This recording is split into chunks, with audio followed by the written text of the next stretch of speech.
Boa noite. Vamos abrir as nossas Bíblias lá no Evangelho segundo São Mateus, capítulo de número 6. O nosso texto hoje é o versículo 10, parte B. Essa é a nossa série Sermão do Monte, 31º episódio, nossa quarta temporada, que é o Pai Nosso. Estamos na 6ª exposição e falaremos hoje da vontade de Deus. Essa é a terceira petição que nós encontramos na oração do Pai Nosso. Nós já falamos das duas primeiras, seja feita a tua vontade, assim na terra como no céu. E aí depois nós entraremos em outras três petições. As três primeiras petições elas se referem a Deus, e as três últimas petições elas se referem a nós, E essa terceira petição eu tive que dividi-la em duas partes, que nós estudaremos a primeira delas hoje e a segunda na semana que vem. Essa primeira parte é uma primeira parte mais sistemática, mais dentro do campo da teologia sistemática, e a parte 2 será mais hermenêutica. Tá bom? Então vamos ler o que diz, vamos ler, assim como fizemos na semana passada, a partir do versículo 9, até o versículo 10, parte B. Diz assim o versículo 9: Portanto, orem da seguinte forma: Pai nosso que estás no céu, santificado seja o teu nome. Venha o teu reino e seja feita a tua vontade. A primeira petição que nós vimos, é com respeito à santidade do teu nome. A segunda petição que nós vimos é a que clama para que venha o teu reino. E agora, dentro da terceira petição, nós falaremos da tua vontade. Ou seja, todas as três petições iniciais que nós estamos vendo, elas se referem diretamente à imagem de Deus. E na nossa última pregação, a qual nós estávamos falando sobre esse reino, eu citei uma frase do professor Robert Lau, que diz o seguinte sobre a oração. A oração, ela é um instrumento poderoso não para realizar a vontade do homem no céu, mas para realizar a vontade de Deus na terra. E essa tem sido uma premissa nossa desde quando nós começamos a estudar o Pai Nosso, entender o que é a oração. A ideia não é entender apenas o que é o Pai Nosso. O Pai Nosso ele é um modelo de oração, mas que serve para tangenciar todas as nossas demais orações.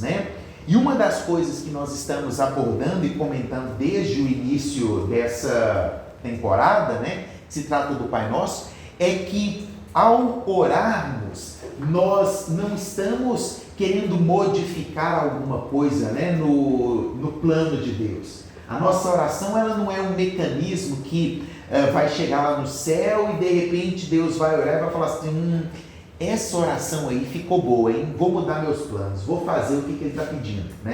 Não é esse o contexto. A oração ela tem um outro propósito. A oração ela tem como propósito alinhar o nosso pensamento, alinhar a nossa vontade à vontade de Deus. E é por isso que nós precisamos estudar o que é esse seja feita a tua vontade, Que vontade que é essa? Dentro desse aspecto, para que nós possamos falar da vontade de Deus, isso acaba sendo muito profundo e nos leva a abordar alguns conceitos sistemáticos dentro da teologia. O primeiro deles é entender que a Bíblia ela possui paradoxos. E esses paradoxos já fizeram muitos teólogos e pensadores infinitamente mais capazes do que eu se debruçar, escrever, dialogar, comparar, discutir. Nós temos tratados e tratados que discutem esses paradoxos. Nós tivemos concílios, tivemos reuniões de grandes homens que trabalharam no sentido de tentar entender esses conceitos, como por exemplo o Deus triuno. Como entender um paradoxo de que Deus é três e um ao mesmo tempo, né? É um paradoxo que, infelizmente, algumas pessoas não conseguem entender, e por não entenderem que se trata de um paradoxo, que para Deus não é um dilema crucial, essas pessoas que não entendem acabam colocando e argumentando isso como se fosse uma contradição, quando na verdade não é, né? Nós sabemos que o Deus triuno, ele não é uma contradição. Quando eu falo que Deus é um e três ao mesmo tempo, eu não estou contradizendo, né? É uma verdade que está categorizada na Bíblia. Assim como a abordagem de que Jesus é Deus e homem ao mesmo tempo. Num primeiro olhar superficial, né, e neófito, parece contradição. Fala, não tem como, né, ser Deus e homem ao mesmo tempo. Mas dentro do olhar cristão, né, entendendo a teologia sistemática, nós vamos ver que são dois paradoxos, mas que não se contradizem de forma alguma. E talvez daqueles que sejam o paradoxo que mais gerou polêmica e divergência dentro do contexto da igreja é como entender e como considerar um Deus soberano e dar ao homem a responsabilidade, né? Como dizer que Deus é soberano e Senhor sobre todas as coisas e ao mesmo tempo inferir a responsabilidade humana sobre os seus atos. Tudo isso que eu citei, seja a trindade de Deus, seja a humanidade e divindade de Jesus, seja a soberania de Deus e a responsabilidade humana sobre os seus atos, estão de forma explícitas na Bíblia. Para quem olha, né, para quem ouve essa mensagem aqui de uma forma inicial e nunca estudou a Bíblia, pode até parecer uma contradição, mas em Deus não existem dilemas e nem contradições. Lembremos-nos que a capacidade intelectual de Deus é infinitamente superior à nossa. E a nossa intelectualidade, ela às vezes nos faz esbarrar num ponto qual nós não conseguimos entender. Agora, o fato de que nós não conseguimos entender com as nossas faculdades mentais não significa dizer que isso é contraditório ou que isso não existe. Porque se nós cremos na Bíblia como palavra de Deus e a Bíblia é explícita ao dizer isso, nós precisamos aceitar. Nós, como cristãos, não fomos chamados para explicar estes mistérios. Nós não fomos chamados para entender estes mistérios. A Bíblia, ela é absolutamente clara, né, quando ela fala sobre a soberania de Deus. Se eu pego da criação, passando pela queda até a redenção, né, que é o resumo da Bíblia, em todas essas etapas, Deus está soberano. De Gênesis a Apocalipse, Deus é soberano. Quando eu leio a Bíblia, quando eu folheio a minha Bíblia, quando eu passo pelos textos, seja lá no livro de Reis com os reinados, seja na época dos juízes, seja na história dos maiores profetas, Deus ele vai passando por toda a Bíblia de forma soberana. A Bíblia ela é muito categórica, muito clássica. Deus em momento algum da Bíblia, e aí eu extrapolo da história da humanidade, perdeu a soberania das coisas. É muito visível a autoridade que Deus dá ao homem para exercer as suas vontades. Isso está na Bíblia. Deus dá essa autoridade para o homem, para exercer a sua vontade. Lembre que eu não disse arbítrio livre, certo? Diferente, né, do que acontece lá em Adão até o pecado, quando Deus deu o arbítrio livre para o homem, a partir dali, Deus dá ao homem a capacidade de exercer as suas vontades. E a Bíblia é muito clara nisso. Prova disso é que Deus dá os 10 mandamentos. Se o homem não fosse capaz de exercer vontades e desejos, não teria necessidade de Deus dar os mandamentos. Mas Deus dá o mandamento e fala, olha, não matarás. Por que Deus dá o mandamento e fala, não roubarás? Porque Deus sabe que o homem ele tem a vontade e ele pode exercer a vontade de roubar. Se você quiser sair daqui e encontrar o primeiro banco mais próximo aqui e exercer a vontade de assaltar esse banco, você pode exercer, é sua vontade, Deus te deu essa vontade. Agora você vai ter que arcar com os efeitos dessa sua vontade, certo? Não estou dizendo que isso é um arbítrio. Quando se entra no conceito de livre-arbítrio, extrapola-se isso para a questão da própria salvação, que é algo que, no meu conceito teológico, é impossível o homem recusar a salvação, abrir mão da salvação que um dia Deus predestinou para que ele tivesse. É notório na Bíblia a ação de Deus em resposta às orações. A prova disso é que Jesus não apenas ensinou os seus discípulos a orar, como ensinou aqueles que estavam ali a pedir a Deus. As coisas que Jesus fazia, ele fazia baseado em quê? Em oração. Antes de fazer, por exemplo, o milagre dos pães, o que Jesus fez? Levantou os olhos aos céus, tendo dado graça, ou seja, orando a Deus, em seguida ele partiu o pão. Então nós observamos, ao olhar para a Bíblia, que a Bíblia ela fala de forma muito clara da soberania de Deus. A Bíblia ela fala de forma muito clara da nossa capacidade de escolher, de termos vontades, né?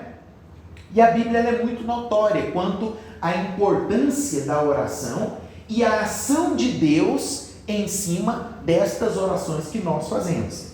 Desse modo, a nossa responsabilidade não é tentar categorizar e comparar essas verdades, no sentido de falar assim, não, a verdade da soberania de Deus é maior que a verdade da responsabilidade humana sobre os seus atos. Deus não nos chamou para isso. Deus não nos chamou para ficarmos discutindo, teologicamente, para tentarmos, de forma que seria extremamente audaciosa, apontar onde que Deus acertou e onde que Deus errou, Não, Deus não podia ter toda essa soberania, Deus está meio errado nisso aí, porque ele tinha que dar um pouquinho a mais de autonomia para a vontade. Não, nós não fomos chamados para essa discussão. A nossa responsabilidade é agir dentro de cada uma dessas verdades. O que eu gostaria que você entendesse? Que existem várias verdades na Bíblia. Existe a verdade da soberania de Deus, existe a verdade da sua responsabilidade sobre os seus atos, existe a verdade da resposta de Deus às orações. E quando nós estamos aqui discutindo esse conceito, porque nós vamos entrar na vontade de Deus, a vontade de Deus e a nossa oração parecem pontos contraditórios quando nós falamos de soberania de Deus. Por quê? Vem aquela pergunta, Poxa vida, se Deus é soberano, a vontade dele vai se cumprir de qualquer jeito. Se a vontade dele vai se cumprir de qualquer jeito, para que eu preciso orar? Aí começa-se a criar dúvidas e argumentações em cima de verdades que já foram estabelecidas. Não, isso não é teologia. Não foi para isso que Deus nos chamou.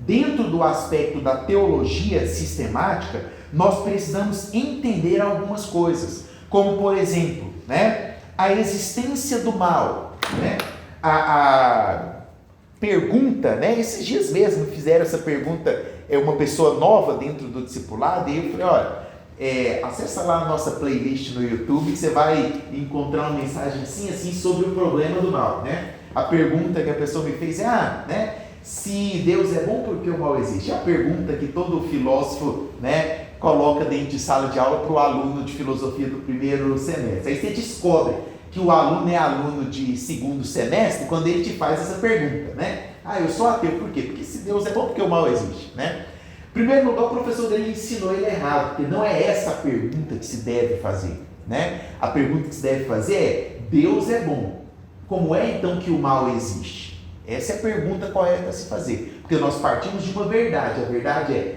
Deus é bom, eternamente bom. A responsabilidade humana ela é categórica. Nós somos o exemplo que eu acabei de dar para você do banco. Se você sair daqui e assaltar um banco, Você exerceu a sua vontade, certo? Se responsabilize por ela. Ah, mas Deus não é soberano? Sim, Deus é soberano. Mas a Bíblia diz que existem duas verdades que caminham lado a lado. Que se você tentar entender uma e sobrepor a outra, você começa a entrar num terreno muito perigoso que eu vou te dizer agora. Essas são duas verdades que caminham juntas. Deus é soberano, sim. A vontade dele vai se cumprir sobre todas as coisas? Vai. E eu tenho vontades? Sim. E eu preciso arcar com as consequências da minha vontade? Sim. São dois paralelos que vão caminhar juntos. No calvinismo, que é a forma que eu entendo e estudo sistematicamente a Bíblia, nós temos um conceito para isso, que é o conceito do antinômio. O que é esse conceito do antinômio? O conceito do antinômio, ele nos mostra que existem verdades, essas verdades são estabelecidas na Bíblia, aparentemente elas se contrapõem, mas apenas aparentemente. Por quê? Porque eu não fui chamado para contrapor essas verdades. Eu fui chamado para entender essas verdades e caminhar com essas verdades nas minhas mãos, entendendo que Deus é soberano, Ele tem a vontade dele, mas que ao mesmo tempo eu tenho que orar para que a vontade dele seja feita. Aí você fala, isso é muito complicado. E aí no calvinismo nós chamamos isso de mistério.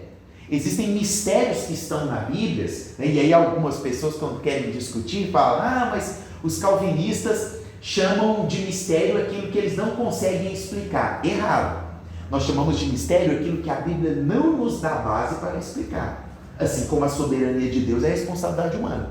Você pode pegar a sua Bíblia e vasculhar ela todinha, que a Bíblia ela vai te colocar essas duas verdades, mas em momento algum ela vai tentar explicar essas verdades. E aí nós pisamos num terreno muito perigoso quando nós achamos que somos inteligentes demais e queremos explicar isso.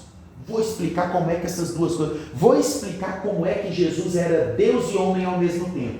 Sabe o que acontece quando você tenta explicar uma verdade contrapondo a outra?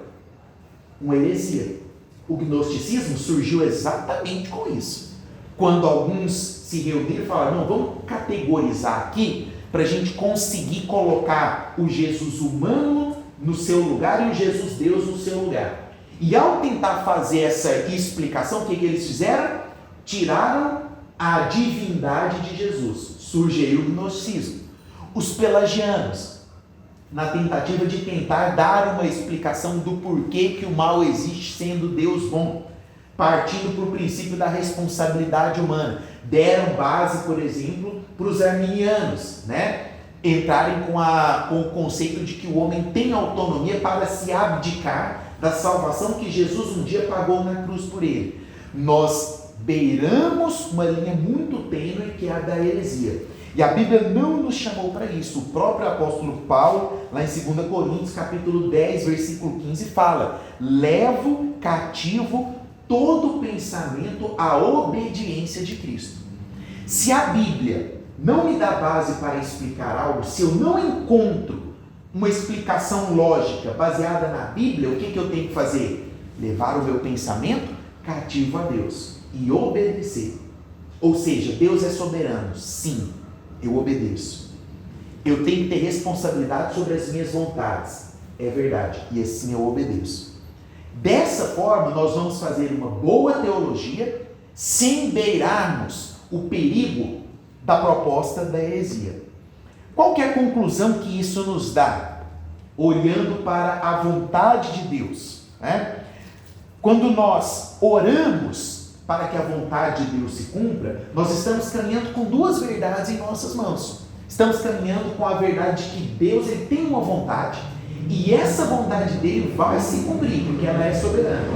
E ao mesmo tempo eu caminho com a verdade de que eu preciso orar, porque Jesus ordenou que nós orássemos. Se você pegar essas duas coisas e tentar contrapor ambas, você nunca mais vai orar o Pai Nosso, porque você não vai entender essa frase: seja feita a tua vontade. Você está orando, né? Você já parou para pensar nisso? Para raciocinar sobre isso? Toda vez que você falou, seja feita a tua vontade, você está orando para que se cumpra uma vontade que vai se cumprir. Você fala, tá certo esse negócio. Mas está certo, porque nós não contrapomos as duas ideias. Nós andamos com as duas de ambos os lados. A vontade de Deus é soberana, sim. E eu preciso orar para que a vontade de Deus se cumpra, sim. Porque aí nós voltamos lá no início de tudo, né? Que eu até usei na nossa introdução aqui. Qual é o grande motivo da oração? Mudar a vontade de Deus? O grande objetivo da oração fortalece minha fé e me faz entender qual é esta vontade a qual eu estou orando para que se cumpra. Então, esta é a nossa conclusão. Quando oramos, seja feita a tua vontade, nós estamos orando para que a vontade de Deus se torne a nossa própria vontade. Nós estamos orando para que essa vontade de Deus se faça em todo o mundo, uma vez que ela já tem sido feita nos céus. E a minha ideia e o meu objetivo é para que ela seja feita também aqui nessa terra. Tendo entendido isso, nós podemos passar para a nossa parte final da exposição, compreendendo que é um entendimento equivocado da vontade e o que é o entendimento correto da vontade. Em primeiro lugar, o que é essa compreensão equivocada da vontade de Deus? Achar que a soberania de Deus é um reflexo de um exercício ditatorial. Então eu penso, bom, Deus é soberano, Ele é o ditador. Então eu vou orar para que a vontade dele se cumpra e se cumpra logo. Porque é mandato dele. Ele é o ditador, ele é o soberano. Não estou entendendo a vontade de Deus. Soberania não é ditadura, certo? Segundo, a soberania, ela não é determinista e fatalista, né? A pessoa que pensa dessa forma, ela pensa, já está tudo determinado, fatalmente vai se cumprir, então seja feita a tua vontade. E aí a oração do Pai Nosso dela também não está sendo feita corretamente, porque não há um entendimento correto do que é essa vontade. Por exemplo, nunca foi da vontade de Deus que houvesse o sofrimento. Nunca foi da vontade de Deus que pessoas morressem, se perdessem e fossem para o inferno. Mas isso vai acontecer? Vai. Por quê? Porque o pecado entrou no mundo. E Deus, sendo justo, Ele não pode ignorar a justiça dele e salvar a todos. Porque se Ele salvar a todos, Ele deixará de ser justo. Para que a justiça de Deus se cumpra, pessoas serão condenadas ao inferno. E para que a misericórdia de Deus se cumpra, pessoas serão salvas. Pessoas serão escolhidas e serão predestinadas à salvação. O que existe é que o pecado entrou no mundo e por conta desse pecado, o mal, ele vai acontecer. Agora, dentro desse contexto, o que seria então o entendimento correto dessa vontade? A melhor forma de explicar é como John MacArthur explica. O entendimento correto da vontade de Deus é o entendimento da rebelião dos justos. O que é a rebelião dos justos? A rebelião de um justo, ela é feita a partir de uma oração. Uma oração que segue a vontade de Deus, ela se rebela contra toda a ideia que move o mundo atual. Qual é a ideia que move o mundo atual? De que o pecado ele é normal. O pecado ele é inevitável. Uma hora ou outra, você vai pecar. Uma hora ou outra você vai errar. Então, aceite o pecado. Tolere o pecado. Eu estava conversando essa semana, aconselhando uma família. Eu estava com os avós e os tios que me contaram um episódio de que a neta, né, minha sobrinha no caso, havia revelado para a família a opção homossexual dela. A família, os pais, né, sempre tinham aquele cuidado, ficavam olhando, mas nunca influenciavam, né, por conta de uma decepção com o líder da igreja. Na época eles saíram e foram para uma outra igreja. E lá nessa outra igreja, amizade e tal, com a liderança da igreja e tal, e ia na igreja, faltava, não ia, faltava mais do que ia e tal. A filha, numa dessas, saiu com os jovens da igreja, eles beberam, foram chamados na disciplina, mas as filhas do líder não foram chamadas, e ela se revoltou, não quis mais ir na igreja, as coisas foram caminhando, e ao ponto de que ela chegou há um mês atrás e se posicionou para a família de que ela estava namorando uma garota. E aí os avós ali me contando que o pai foi até o pastor, né, o pastor da segunda igreja, que era o amigo, e o pastor virou e falou, isso, querendo ou não, você tem que apenas amá-la. Já existem algumas coisas científicas que até mostram isso. Aí, categoricamente e abruptamente, eu interrompi, né? Eu falei, vocês lembram quando vocês me perguntavam sobre a vacina lá da doença que teve, né? Senão se falar a palavra, o Facebook derruba, né, o áudio. Vocês lembram quando vocês perguntaram? Sim. E vocês fizeram o que eu falei? Sim, a prova disso é que está saindo um monte de casos ali de trombose agora com a Pfizer. Mas por que vocês me ouviram? Porque você trabalha com isso, tá? Falei, então deixa eu falar uma coisa que o pastorzinho medíocre lá não sabe. Ele pode saber muito mais de teologia do que eu. Mas de dado científico que comprova a homossexualidade, ele está categoricamente, né, e ignorantemente errado. Não existe nenhum artigo científico publicado que mostre opção sexual que não seja masculino ou feminino interagindo para uma terceira opção. Não existe gene trans. O dia que existir, eu queimo meu diploma. Eu pego o meu diploma. Descobri o gene trans? Cadê o artigo publicado? Tem que ser Nobel, né? Porque vai ter um prêmio Nobel. Cadê o artigo da Nature? Aí eles arregalaram o olhão. Aí eu peguei e falei assim, ele está errado. Por que ele está errado? Porque ele está usando uma coisa que ele ouviu, um absurdo que ele ouviu, para tolerar, amortecer a opinião que está acabando com a vida da família de vocês e do pai, né? Ouçam, tragam ela para conversar comigo e vai lá ouvir esse pastorzinho medíocre sobre teologia, porque em teologia ele é melhor do que eu, mas em ciência não existe gene, não existe, é comportamental. O comportamento dela e o comportamento dos pais, a falta de cuidado dos pais, a ausência dos pais na igreja, aí eu fui elencando, né? Fui acabando, fui batendo, né? Fizeram com que o comportamento dela se rebelasse e ela se optasse com uma espécie de afronta ao próprio pai. E aí eles concordaram. O que existe hoje dentro do nosso contexto é a falta de rebeldes que se levantam e falam, pastorzinho medíocre, fique com sua teologia.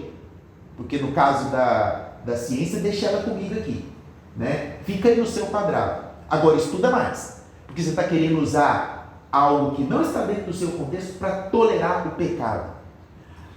Quando nós entendemos a vontade verdadeira de Deus, nós nos tornamos rebeldes.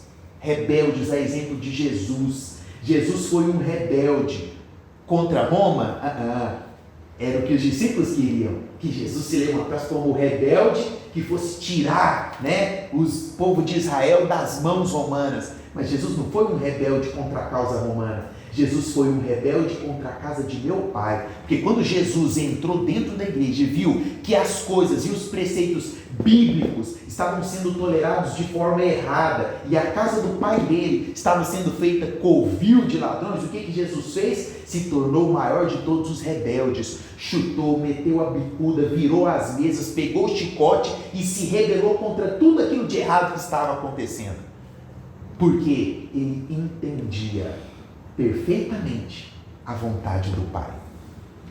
E é assim que nós precisamos agir no mundo no qual nós estamos. Rebeldes contra toda tolerância ao erro e ao pecado. Por último, eu queria ressaltar 3 aspectos importantes da vontade de Deus e assim eu termino. A vontade de Deus, ela está baseada na vontade de propósito, na vontade de desejo e na vontade de ordem. A vontade de propósito, ela significa a vontade de Deus que tolera os acontecimentos. Como nós podemos observar lá em Isaías, em Jeremias, falando que Deus, ele aguarda até o momento qual ele possa agir, né? Deus, ele espera para que no momento certo ele possa redimir o seu povo. Foi exatamente o que aconteceu com o povo de Israel. Por que o povo de Israel sofreu tanto na mão dos reis corruptos? Era porque Deus não estava sendo soberano? Deus estava sendo soberano, mas Deus estava tolerando aquilo ali, de acordo com um propósito dele, que viria para redimir o povo de Israel. O que nós estamos passando hoje? Corrupção na política, pandemia. Deus gostaria que isso estivesse acontecendo conosco? Que nós estivéssemos sofrendo desse jeito? Não. Mas Deus tolera isso para que muitas pessoas possam acordar para a realidade e se voltar para o propósito e a vontade dele. Você consegue compreender isso? A segunda vontade é a vontade do desejo. Essa vontade, ela ocorre de acordo com a vontade do propósito de Deus, mas ela nem sempre ocorrerá. Você fala assim, mas como assim a vontade de Deus nem sempre ocorrerá? Lembra lá, por exemplo, do episódio em que Jesus ora por Jerusalém? O que Jesus fala, né? Jesus fala, Jerusalém, Jerusalém, como eu orei por ti, como eu queria reunir, né, você debaixo das minhas asas, como a galinha junta os pintinhos, né? Mas você não ouviu a voz dos seus profetas. Qual era a vontade de Jesus? Redimir todo Israel ali naquele momento, juntar todo o povo. Jesus estava olhando para Jerusalém e estava enxergando talvez a Palestina de hoje, né? Os bombardeios, as mortes, né? Jesus estava falando, como eu queria trazer todos vocês. Essa vontade de Jesus, essa oração de Jesus aconteceu? Não aconteceu. Por quê? Porque estava dentro da vontade de desejo. Mas essa vontade de desejo, ela caminha para um propósito final. Jesus ainda não voltou, mas ele voltará. E nessa volta dele, o propósito final de salvar os seus escolhidos se cumprirá. E por último, a vontade de ordem, que é a ordenança que Deus dá. E essa ordenança só será cumprida inteiramente por aqueles que são escolhidos, aqueles que têm a capacidade de obedecer, como está lá em Romanos capítulo 6. Somente os escolhidos ouvirão essa voz e caminharão nesse sentido, obedecerão essa ordem que nos foi dada. Por que muitos não obedecem à vontade de Deus? Por causa do inimigo da vontade. Qual é o inimigo da vontade? O orgulho. É o orgulho que nos afasta da vontade de Deus. E quais são os amigos da vontade de Deus? A fé e a obediência. Eu não posso orar, ou seja, feita a tua vontade, sem fé em meu coração. E eu não posso de forma alguma orar, seja feita a tua vontade, sem estar disposto a obedecer. Todas as vezes que eu oro, seja feita a tua vontade, o meu coração está dizendo para Deus, Senhor, eu estou orando para que a minha vontade se torne também a sua vontade, para que a minha vontade seja moldada no padrão da vontade do Senhor, que hoje opera no reino dos céus. Por último, para terminar citando um pré-reformador, John Hus certa vez disse com respeito à oração e à vontade de Deus: o fim da oração não são respostas tangíveis, mas uma vida de profunda dependência. O chamado para a oração é um chamado de amor, submissão, obediência. É uma estrada doce, intimista e de intensa comunhão da alma com o Criador infinito. Todas as vezes que eu pedir, seja feita a tua vontade, que o meu coração esteja disposto a obedecer, a andar em obediência. Todas as vezes que nós dissermos, seja feita a tua vontade, que nós possamos estar dispostos a trilhar a estrada que somente os peregrinos caminham. Amém? Vamos orar?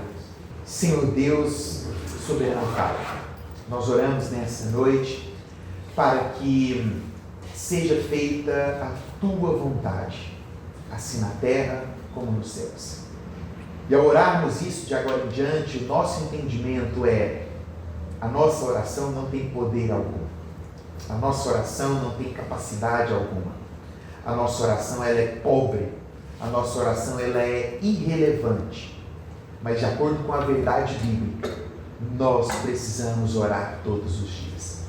E de acordo com a Bíblia, ao orarmos, nós precisamos colocar o nosso coração diante da soberania de um Deus que reina, que é soberano, que está no controle de todas as coisas. Então é por isso que nós oramos aqui nessa noite, que a Tua vontade seja feita, e que essa Tua vontade, ó Deus, alinhe o nosso coração ao Teu querer. Nós oramos, ó Deus, porque sabemos o quão é difícil obedecer a Tua vontade nos dias atuais. E o mundo, ó Deus, das mídias, das redes, o mundo, ó Deus, da internet, nos leva cada vez mais a moldar o nosso coração ao padrão pecaminoso dessa era. Mas nós pedimos ao Senhor, nos torne rebeldes da oração, que não se contentam, que não se conformam, que não se amoldam, ó Deus, no pensamento deste mundo. Assim como o apóstolo Paulo nos ensina, não nos conformar, ó Deus, com esta era, não conformar, ó Deus, o nosso coração com aquilo que está sendo pregado, com aquilo que está sendo dito. A verdade bíblica, ela é totalmente coerente com aquilo que está sendo pesquisado, ó Deus, pelo homem moderno. E a vontade do Senhor, ela permanece, ó Deus, soberana sobre todas as coisas. É por isso que a Bíblia continua e continuará sendo o nosso padrão. Nós oramos, ó Deus, nessa fé, ó Deus, acreditando que a Bíblia ela continua sendo totalmente atual. Ela não deve e nem deverá ser modificada. A Bíblia ela é inerrante. Ó Deus, a Bíblia ela é incorruptível. E diante daquilo que está escrito, nós baseamos a nossa fé de que o Deus soberano, que sabe e que conhece todas as coisas, pode cumprir a vontade dele em nossas vidas. E é isso que nós queremos, que a vontade do Senhor seja feita na nossa nação, que a vontade do Senhor seja feita na nossa cidade, que a vontade do Senhor seja feita, ó Deus, dentro dos ambientes políticos, dentro dos ambientes de justiça, que a vontade do Senhor seja feita nas ruas da nossa cidade, que a vontade do Senhor seja feita dentro da nossa casa, que a vontade do Senhor seja feita na nossa família, que a vontade do Senhor seja feita em nosso coração. Assim nós oramos, por isso e para isso que nós oramos, em nome do Teu Filho amado, Cristo Jesus, o Nazareno. Amém. Amém.